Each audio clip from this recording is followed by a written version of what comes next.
Everybody, welcome back.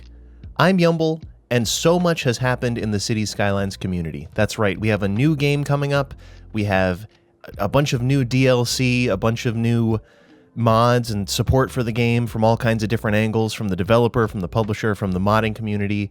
Lots of big news, lots of big happenings. So logically, today I figured I'd make a video about parking lot design.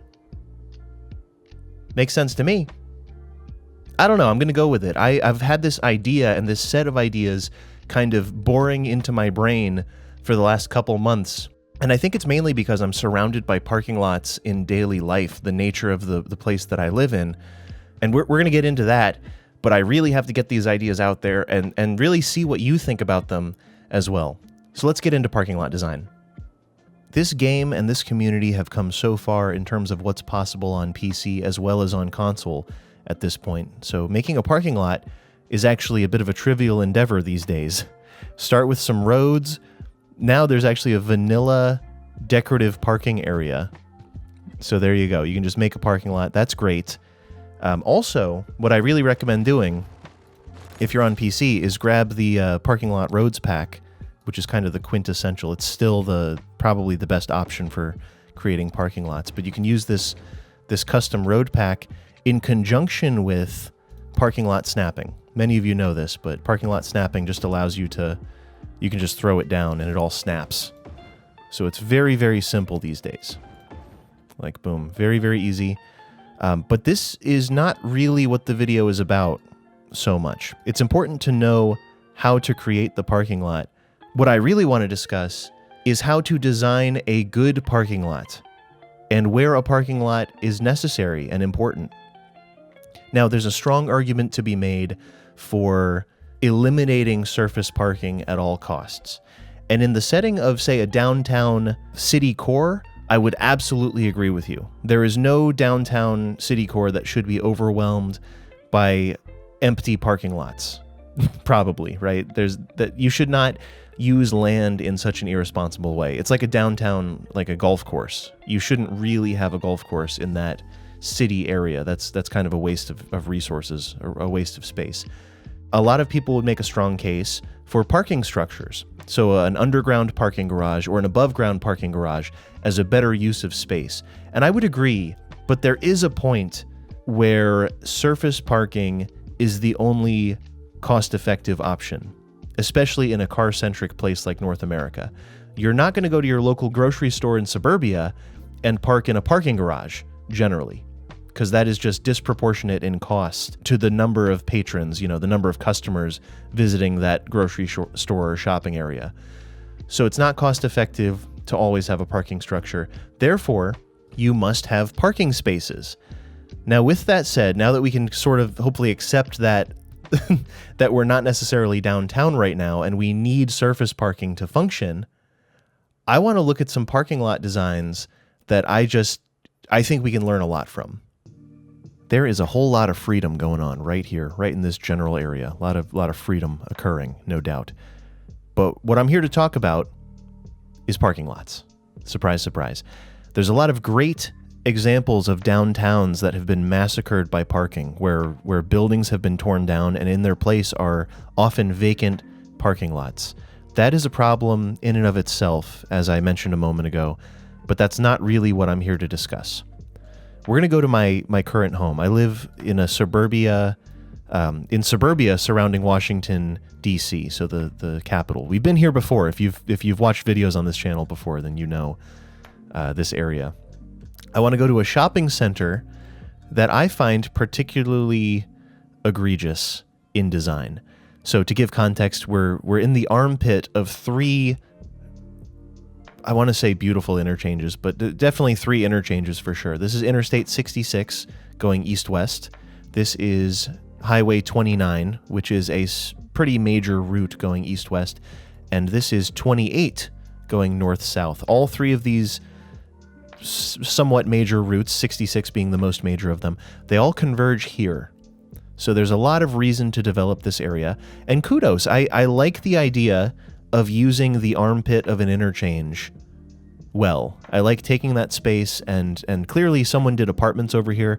I'm a bigger fan of commercial or offices. So throw something that can make money and doesn't mind the constant hum of traffic going through. So like there's businesses over here. That's all good. Specifically though, we're looking at this parking lot, and I'm not going to say, oh, it's too big, that's too much parking, it's taking up too much space. I don't think that's the problem here. As a patron of this shopping center, the problem is that it's terrible to engage with this plot of land. I'm very passionate about this, so I'm trying to slow myself and lower the volume of my voice so I don't go on a tirade. Because if the goal is to allow cars to come in off 29 and park and then walk into any of these fine establishments, including but not limited to the U.S. Post Office of Centerville, Virginia, which is pretty major. That's a pretty major thing in this location, along with some great restaurants, Trader Joe's, grocery store, other this and that. That's all awesome. The problem is you park your car. Calm down. You park your car. You walk out. You just want to go send the mail, whatever. You have to cross paths with every single car entering and exiting this parking lot. That is a design failure of epic proportions, in my opinion.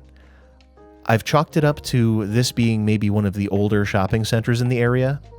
I don't know that for sure, but as evidenced by the post office being here. So they put a post office in, so this has been a staple of this area for a while. Maybe they underestimated the volume of people that were going to be visiting. I don't know. But the bottom line here is I hate that this major route is connected to this rather major shopping center by this one road that forces pedestrians to cross with every single car. The cars are unhappy because they're being hindered by pedestrians. They have to stop every 2 seconds. They just saw their spot get taken. We're Americans. We're like, I need car stuff. I got to put my car away in the car spot, and we're mad about it because pedestrians are hindering that. But then we turn into pedestrians and turn around and walk back the other way, and we're like, all these cars are in the way, and I might get hit, and I'm mad because it's dangerous and a little scary, and people are trying to leave, and they're already frustrated because they've been dealing with this, and they were probably sitting in traffic to get here, and it's a whole thing. Clearly, it's a whole thing. That was a look at Newgate Shopping Center is the name of it, if you want to look for it so you can laugh at it yourself. It's not funny. It's serious, but you can laugh if you want. You don't have to... I don't want to talk about it anymore. So we're going to cross the Strode. 29 is a proper Strode by all definitions. It moves a major amount of cars, but it also supports a large number of businesses on either side of it. You wouldn't want to walk here because if you want to cross from one side to another, you do have to go to the end, cross, come back the other way. It's really not fun. So look up Strodes if you want more information on that. But we're going to cross the Strode. Newgate is over here. Just across the way, there are these series of shopping plazas. Just take it in for a second. Just look at it. There's a lot of spaces. There's a lot of cars. There's a lot of businesses. So this is a pretty major segment of that. This is Giant Food. So this is the major grocery store for this town. Trader Joe's is up there. It's kind of fancy. Giant is more popular overall, I'd say. This parking lot features connections coming in from all sides. There are we're just looking at this section in the middle here and excluding, actually, I'm going to exclude the behind area here, which has some unique connections too. But assuming you're a customer coming in the front, there's 1, 2, 3, 4, 5 connections. So I say kudos, sort of, on that front. Sort of semi-kudos. They get a half point in this Centerwood Plaza here. The half point is due to the access coming in the back of the parking lot. So these 3 inns right here, I'm on board. I'm into it. Coming in through the back of the parking lot, that is a good policy because it doesn't force traffic to cross in front of the pedestrians, or rather, force pedestrians to cross in front of traffic. Now, it's only a half point because there's still this road that goes directly in front of the stores. So I suppose if I had to improve this is already an improvement on the previous example, but if I could improve this further, I would actually eliminate these entrances and exits. So eliminate this one, and just have cars coming in through the back of the parking lot. Because the way that works psychologically, I'm going to pull in here. I want to get my grocery shopping done. Cool. I'm going to come in here. I'll make a right. I'm going to grab the first available space, which maybe it's these here, and I'm going to walk in. And if everybody plays by the rules and kind of does that, it's much, much better. You've alleviated a lot of the conflict associated with these crosswalks here in terms of traffic crossing in front of the businesses.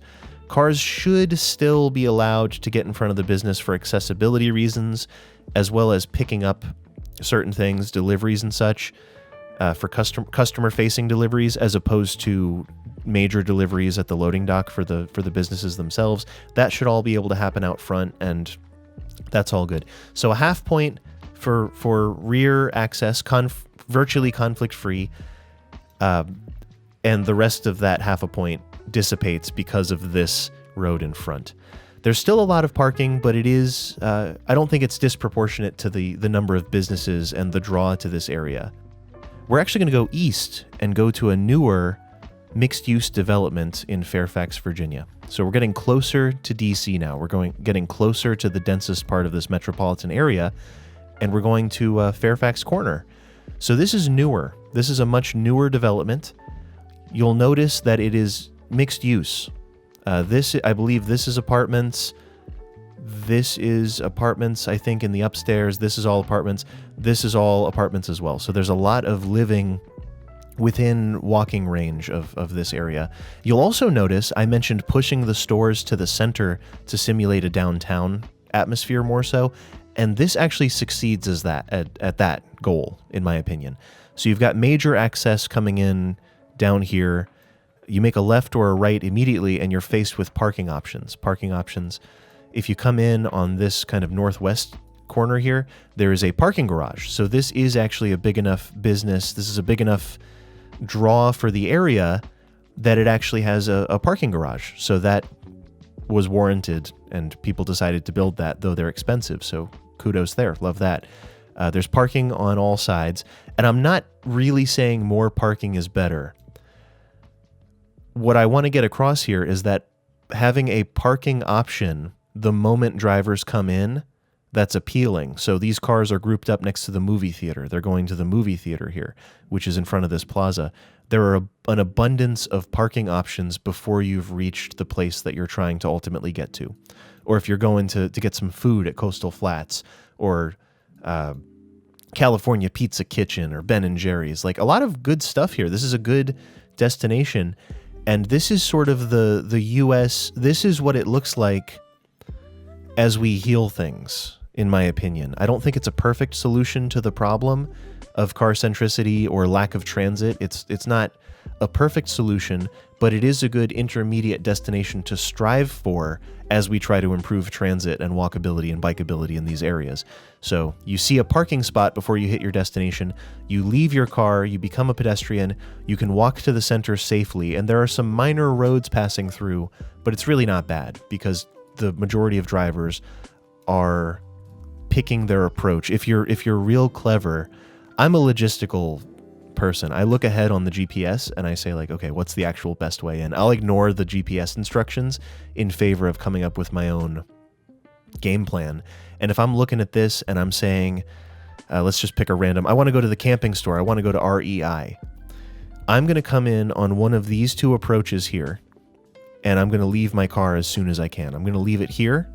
Boom. I haven't even seen a pedestrian, and I've already left my car and become a pedestrian to walk over here. Or perhaps I'm coming up here and parking in this lot, or coming in this way.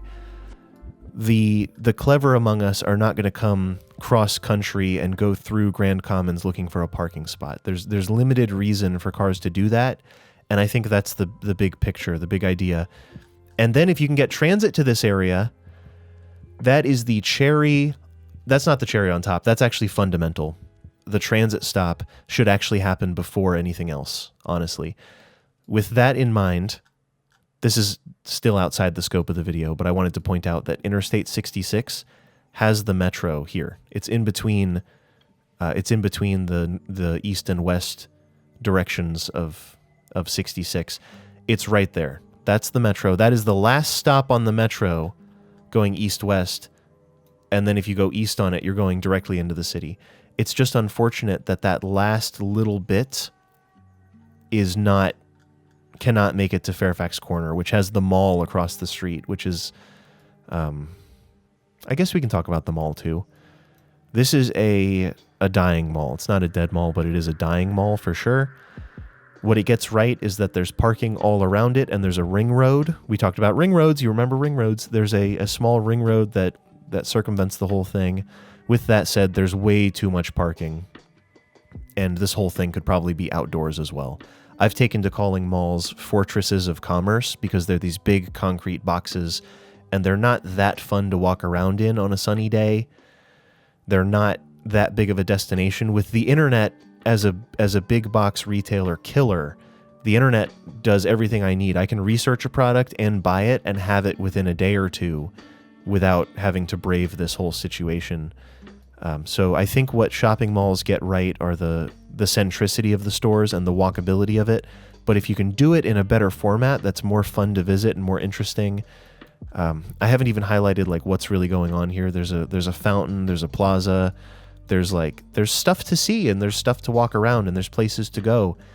And I think that this is the best we have, as in the US at least, as we try to sort out the place of the pedestrian and the place of the automobile and the place of transit in our current city planning strategies. Now that I've talked your ear off about my area and the urban planning or lack thereof that goes into some of the parking areas there, I'd like to bring it all back into City Skylines and turn it into something a bit more functional that we can include in our urban or suburban designs. I'm going to delete this, flatten out the land, and build a shopping area with surface parking that checks some more boxes for me. Let's see what that might look like.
There we go. I think that accomplishes everything I set out to do.